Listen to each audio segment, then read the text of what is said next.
Hey everyone, this is Matt Wills with Defining Ethos. So I came across this because I was checking to see if any of the mainstream media was covering Nick Shirley's investigation, because now his video has been watched over 92 million times on X, revealing massive fraud in Minnesota. And I honestly have no idea why I can't find mainstream media reports on this at all, but I did come to one article posted by Fox News. So this is from Fox News. Misspelled Learning Center, or as we now call it, the Learing Center. No children inside. Emmer presses Walz over Minnesota daycare tied to $4 million. Now, if we scroll down here, we're going to see the Quality Learing Center also recently made news for collecting 95 violations from the State Human Services Agency between 2019 and 2023, according to St. Paul's ABC affiliate. So if we open that up and we take a look at the affiliate, one daycare center in Minneapolis, the Quality Learing Daycare Center, had 95 violations between 2019 and 2023, according to DHS records. Those violations range from failure to keep hazardous items away from children to no records for 16 children.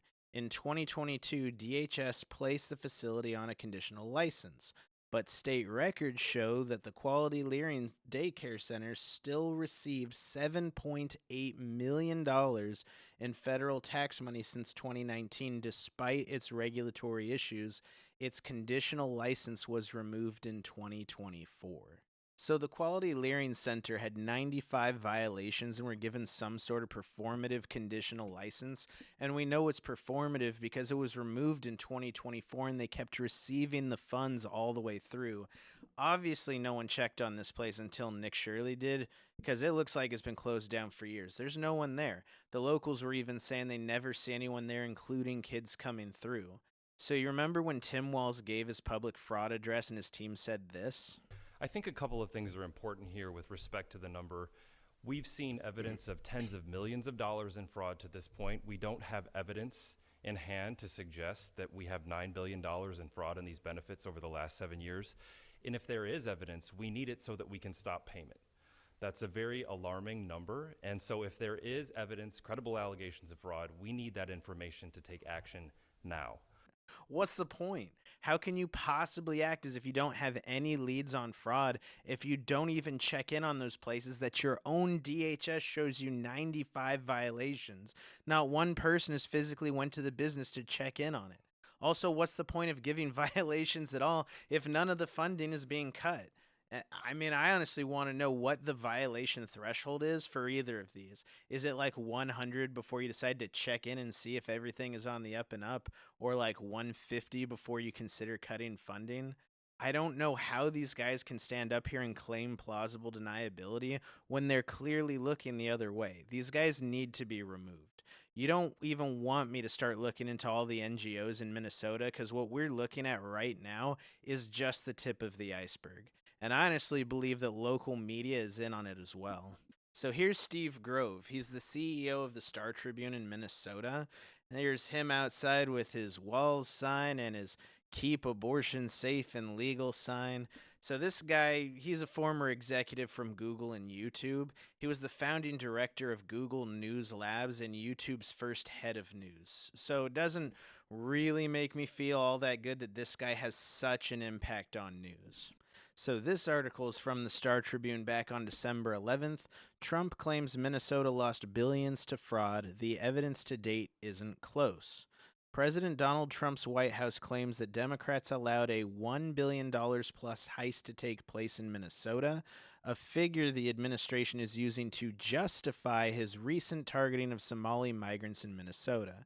So the framing of this article is the only reason why they're throwing these big numbers out is to make the American people turn on the migrant communities.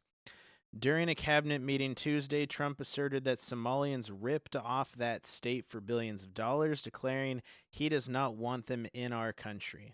The message has become a coordinated refrain by members of the Trump administration to criticize Democratic Governor Tim Walz as he runs for re-election. So a political hit job. So far this article is they're throwing out these big numbers to turn the American people on the migrant communities, and all of this is a political hit job. While Minnesota is confronting one of the largest social services fraud scandals in its history, the alleged fraud totals fall short of Trump's claims. A review of court records show the alleged fraud uncovered to date is closer to $218 million. But the feeding our future thing was $300 million, so this is way off. Though that number is expected to grow as ongoing state and federal investigations into the state programs continue. While Minnesota's fraud cases occurred over multiple years, it would be remarkable for those figures to reach into the billions, as Medicaid fraud controls units nationwide recovered about $1.4 billion in the fiscal year of 2024. So they're saying it would be remarkable for this to reach $1 billion in fraud because this other big fraud that we found is $1.4 billion. They're comparing this fraud to that fraud. It's just some fraud on fraud action going on here. I'm going to scroll down here a bit. Minnesota has confronted outsized fraud allegations before. Between 2011 and 2016, whistleblowers claimed the state's child care assistance program was losing as much as $100 million annually to fraud, and that some of the money was being funneled overseas to terrorist groups. So they were seeing this money go to terrorist groups back in 2011. They were looking into this. However, a 2019 report by the Office of the Legislative Auditor found no evidence to support those claims. Of course they didn't. While auditors confirmed $5 million to $6 million in child care fraud during that period, they called the broader allegations misleading and determined the sensational figures circulating at the time were vastly overstated. So that whole article is just a bunch of cope and downplaying. But I'm just pointing this out because it's all seeming more and more like one giant scam on the American people. It's essentially draining the American working class to allow non-citizens and or other countries get wealthy off of our work. I don't like it one bit. But thanks for watching.